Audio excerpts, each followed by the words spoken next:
Welcome to the Disability Benefits Channel, folks. I'm your host, Emmett Irwin, and in today's show, we're going to talk about injured seniors. As our bodies age, injuries can quickly become debilitating, takes longer to bounce back from those injuries.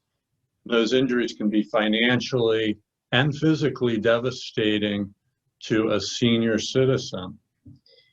So today, we have to talk to us, host of the Injured Senior Podcast, Steve Heisler. Welcome, Steve. Hi, how you doing, Emmett? I'm doing great. Thank you so much for joining us.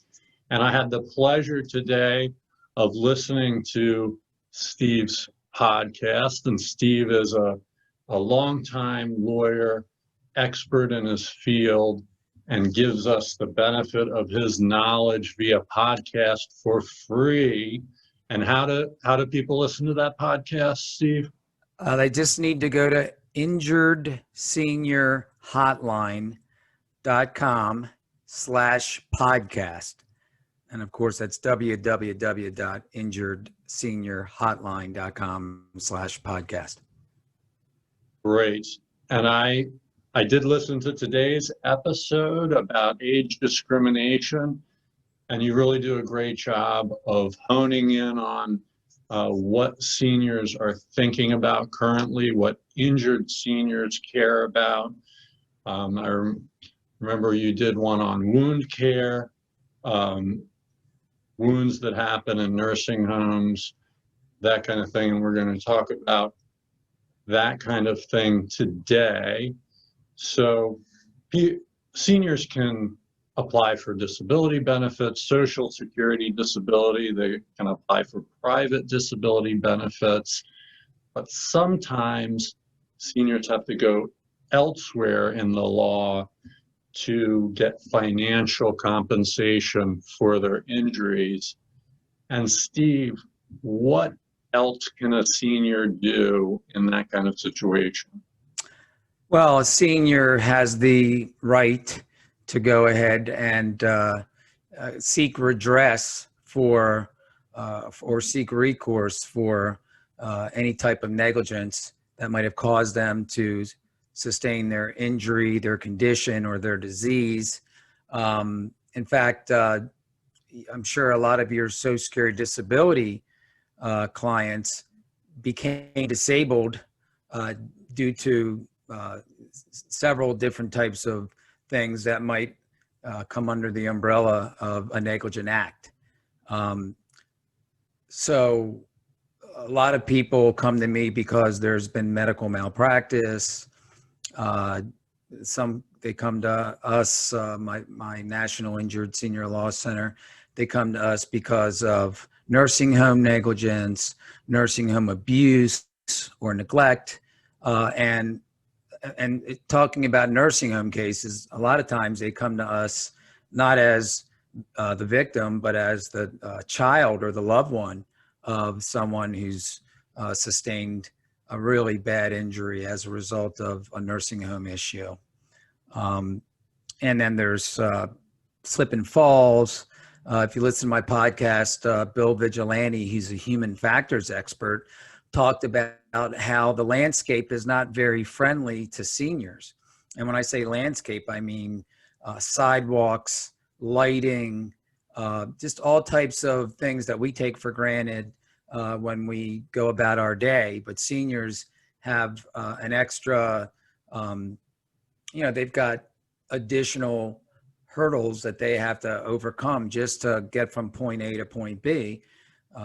So that's not, another thing. And there's elder abuse that is actionable, so people can make a claim if they've been abused as an elder, if they've been put in an abusive guardianship, probate guardianship.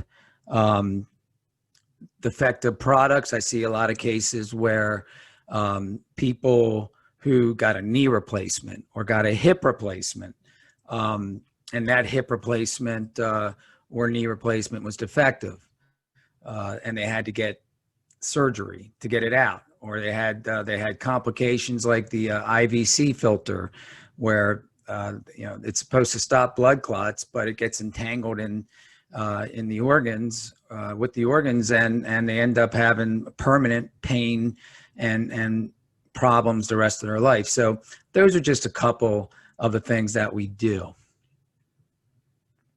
Okay, and of course, on the show, we talk about disabilities quite a bit, loss of functioning, and these awful kind of injuries, slip and falls, the product, bad products that you're talking about, and nursing home negligence can cause quite a loss of function, quite bad disabilities.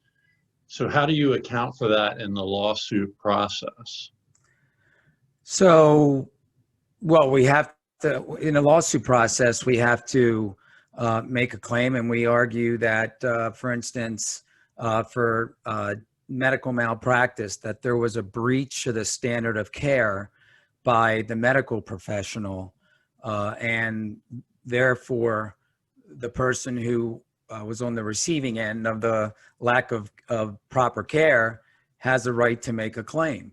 And so what we do is we, at some point, put the defendant on notice and let them know that we're making a claim.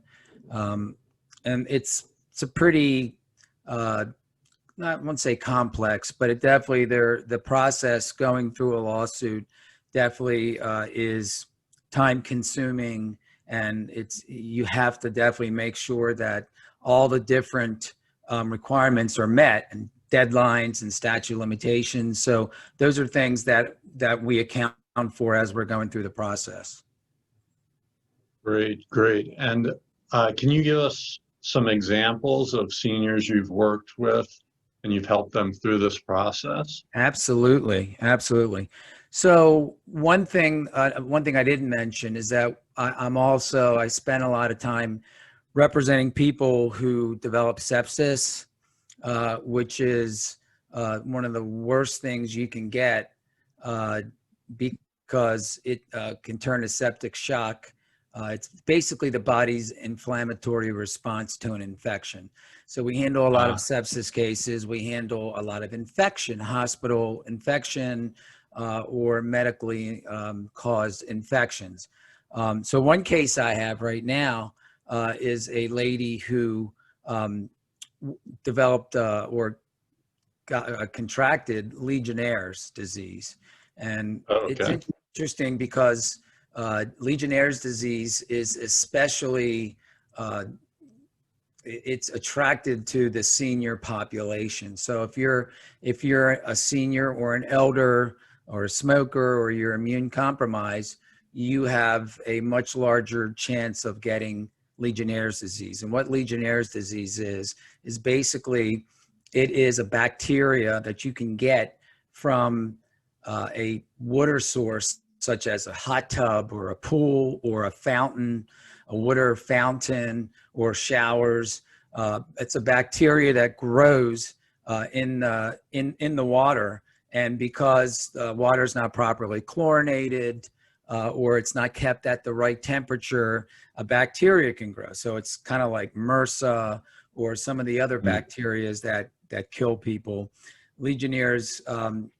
So this lady was in a hot tub in the Sunshine State, and her, along with some of her friends, contracted Legionnaires disease. Unfortunately, by the time that she got back to Maryland, symptoms worsened and really accelerated.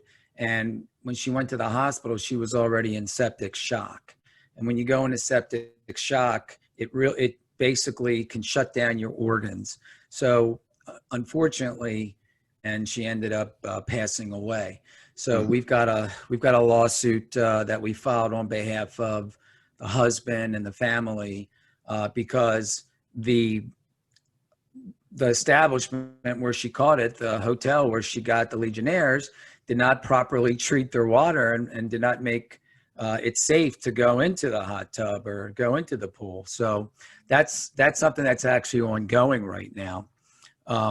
I have another case involving a man that's in his 70s who was at a well-known local chain restaurant, Italian restaurant. And as he was walking to the bathroom, the busboy dropped the bus tray. And actually, the busboy was in front of him. So he dropped the bus tray and he slipped on some broken glass and tore his ACL. Oh boy. And yeah, so there again, it wasn't due to his malfeasance. It was due to the negligence and irresponsibility of the busboy. I'm sure the busboy didn't mean it, but as a result, the last thing you want to do, especially in these COVID times, is if you're a senior or elderly, is have to even go to a hospital and have to undergo surgery. You got that right. Yeah. So, those are just a couple of things that we're doing, but we're really doing a lot in the infection and sepsis arena because, one thing about sepsis is that very few people know anything about sepsis, but millions and millions of people in the world die of sepsis because one of my experts who was on my podcast said that you should treat sepsis like chest pain. If the number one sign of sepsis is mental confusion. And so if you're not acting right and you're not feeling right, and maybe you have a temperature, or maybe you feel like you're going to die, then don't just say, well, I'll be okay. You should go to an emergency room. And again, emergency rooms, hospital settings in this time are not safe, but you don't want to mess around with that. For every 1 hour that sepsis is not, if someone is septic and it's not dealt with, for every hour, the mortality rate goes up by like 8%, so. Wow, that's terrible. Yeah. So you talked about a hot tub, you talked about a restaurant. Now, you and I have talked a little bit about this subject matter in the past, and you've said that somebody has to be responsible. Somebody else besides the senior has to be responsible, usually for a lawsuit to be filed. And so who else would be responsible for making sure the landscape, as you say, the landscape is safe for seniors? Okay, so I have a case right now with a senior who was walking in Baltimore City, and the sidewalk there was a dip in the sidewalk where there shouldn't have been a dip. She stepped into the dip.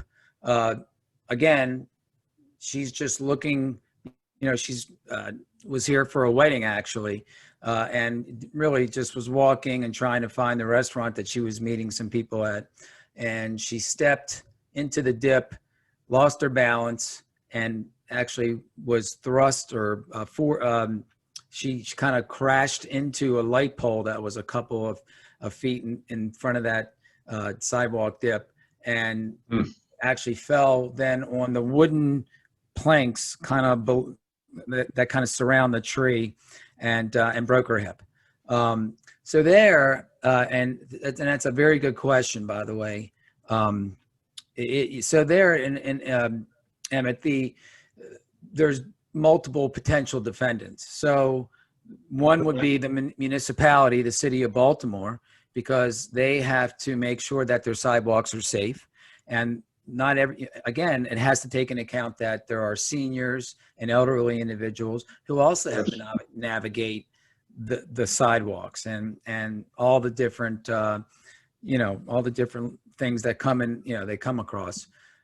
There also could be liability on the part of the owner of the property adjacent to the sidewalk. So in the lawsuit, we've actually named that party as a defendant. We've named the city of Baltimore as a defendant. And I see a lot of seniors and elders tripping and falling in stores. So obviously I had a case that I'm settling. Thankfully, the senior wasn't catastrophically injured, but there was a hanger right in the, right in the middle of the aisle that she just slipped on. Again, when people, especially elderly or senior individuals, are walking, they first off a lot of times are walking with a limp, or they're not walking or have steady balance. Not only that, but they're looking ahead. They're not looking down. Right. And she slipped and fell on it. And again, thankfully, her injuries were not significant, but that proprietor, that store, in our opinion, is responsible.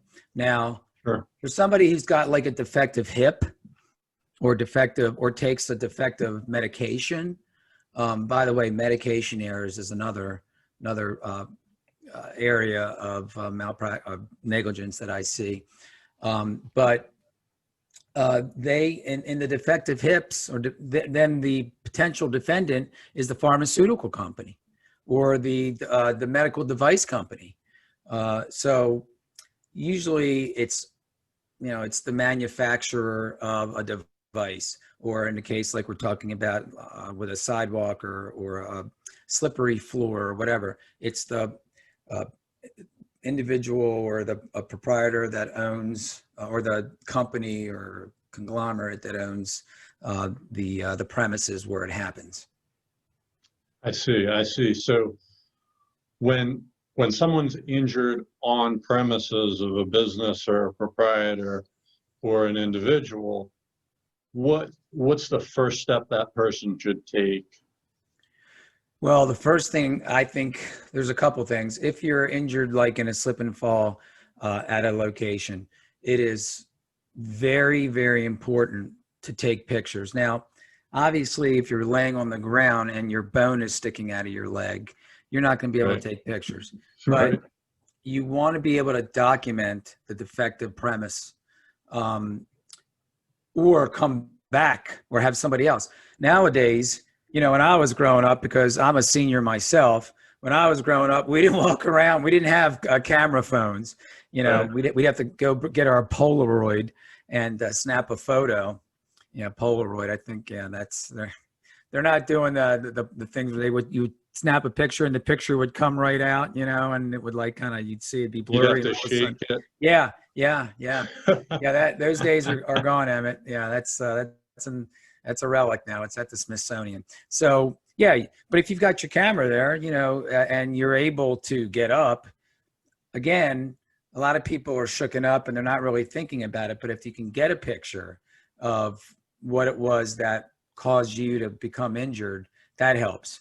It's also vital that you, at some point, and the sooner the better, report it to whatever business you're in, or if it's right outside on a sidewalk, to go into the company or the business or the store that you're in front of or in, and report it. And say, and you want to make an accident report.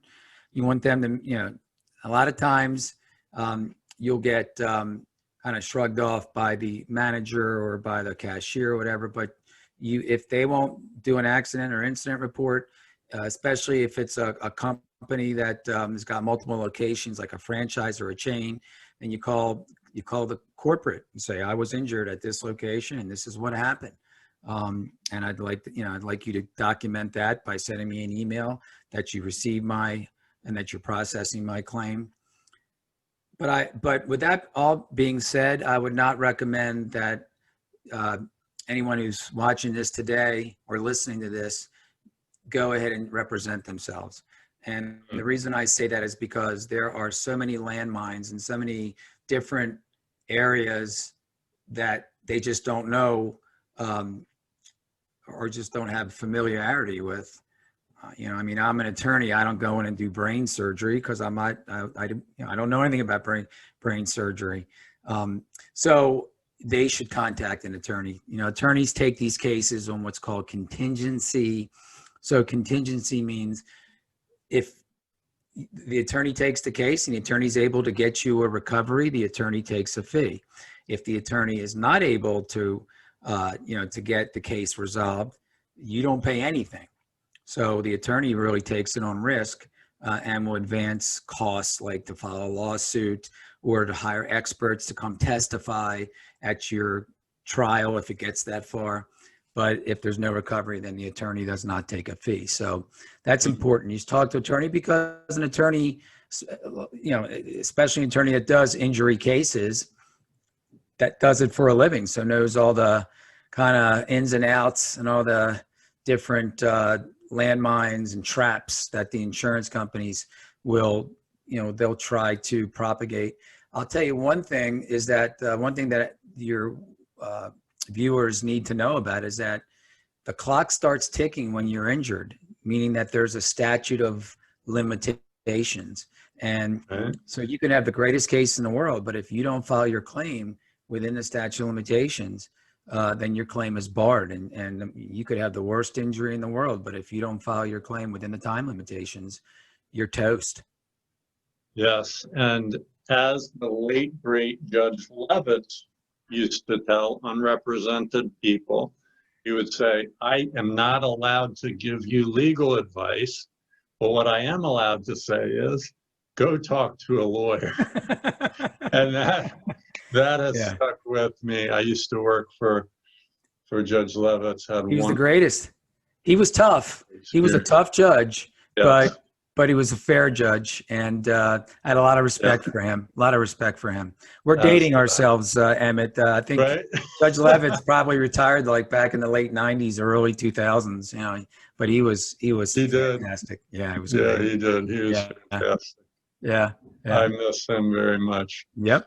And he was an Orioles fan, die-hard Orioles fan. God, and I can see your Orioles paraphernalia down there. Oh, you noticed that? Yeah. I did. I could kind of show you a little bit about it there. It's there you go. I was born and raised. Cal over there? Cal, I got Cal. I got a life-size photo of Cal over there. Right. I got a Cal, which you can't see over here, where he's doing an ad for SK Hot Dogs. Ah, yes. Eddie Murray's 500th home run autographed poster. I got a Leroy Neiman or Norman Rockwell, Brooks Robinson painting that's autographed by Brooks. So Palmer up there. And I tell you, but the Orioles are on their way back. So they are. I think so. Yeah, I like the new. Call me crazy, but they're looking pretty good. Yeah.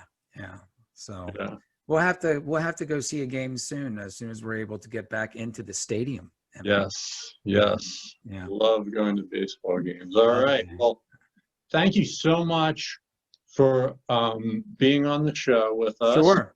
And tell the viewers again how they can reach you and how they can listen to your podcast. Sure. So my name again is Stephen Heisler. If you'd like to contact me about any of the practice or case types that we just talked about, medical malpractice or nursing home negligence, defective products, sepsis, hospital infections, and any type of an injury to a senior, you could call me at 410-625-4878, or it's 410-625-HURT, H-U-R-T.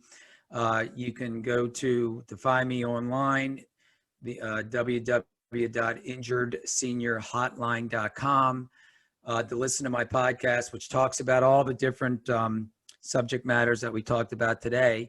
You just go to www.injuredseniorhotline.com/podcast, and you can subscribe and consume all the really interesting material that we have on the show.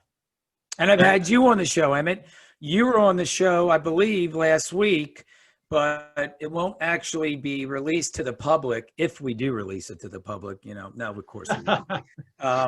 Knock on wood. Yeah, knock on wood. No, you were excellent as far as talking about Social Security disability. And I think we talked about all the different types of cancers and how that, if you've got cancer, how that can help you or how you can navigate the Social Security process and get your disability benefits. So did we talk about cancer or dementia? Dementia. It was dementia. That'll be our next show. We'll do cancer on the next show. But it was really Yeah, it was really informative, Emmett. Yeah, you Yes, really did a I great job. So appreciate you having me on. I appreciate having you as my guest. So, All right. but yeah, so that's how you get in touch with me. I'm also on Facebook and LinkedIn and Twitter, and so yeah, the whole thing. Well, great, Steve. Thank you so much. And thank you, viewers, for watching. If you like this video and you want to see more, please subscribe. It's the red subscribe button somewhere on your screen. Like, comment. I'm going to post Steve's information in the discussion section below, and also my information if you'd like to contact me. But thank you very much for viewing, and we'll see you next time.